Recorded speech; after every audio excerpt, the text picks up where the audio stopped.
Good morning সবাইকে। রান্না রান্না রান্না, শুধু রান্না। আমার জন্য, যদিও আমি খেতে ভালোবাসি তাই আমার বউ রান্না করতে ভালোবাসে, কিন্তু আজকে আমার বউ একটুখানি কেঁপে গেছে। কারণ হচ্ছে ডায়েট করছে, শরীরটা দুর্বল। তার মধ্যে সকালে এক্সারসাইজ করেছে, তার জন্য শরীরটা দুর্বল। তার মধ্যে আমি অত্যাচার করেছি কি চুনো মাছ নিয়েছি, যাই হোক ওটা পরে দেখাচ্ছি। এই দেখো আজকে কি রান্না হয়েছে। আজকে দুপুরের জন্য রান্না হয়েছে ডাল, লাউ দিয়ে। সবজি হয়েছে, অনেকদিন পরে সবজি রান্না করলাম। বড়ি দিয়ে, ডালের বড়ি দিয়ে মা দিয়েছিল। চাটনি করেছি, ভাত করেছি। এদিকে আসো, এদিকে দেখো কালকে খাসির মাংস ছিল, সেটাই গরম করেছি। খাসির মাংস দেখে অনেক লোভনীয় লাগছে, কিন্তু আমি তো ডায়েটে আছি, তবুও 2 পিস খাবো। অনেকদিন খাওয়া হয় না, কিন্তু কালকে খাওয়া হয়েছিল, বিয়ে বাড়িতে গেছিলাম।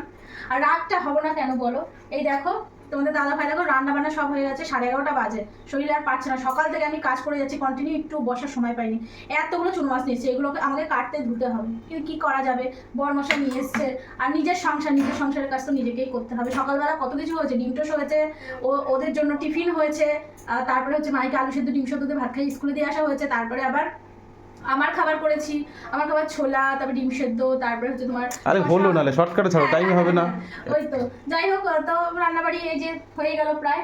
আর দেখো তোমাদের দাদা ভাই আমলকি সারা বাজার খুঁজেও পাচ্ছিল না, তো ফাইনালি পেয়েছে। 500 নিয়ে এসছে, 100 টাকা। এখন তো আঙুরের সিজন, আঙুরও নিয়ে এসছে প্রচুর, তারপরে পেয়ারা নিয়ে এসছে।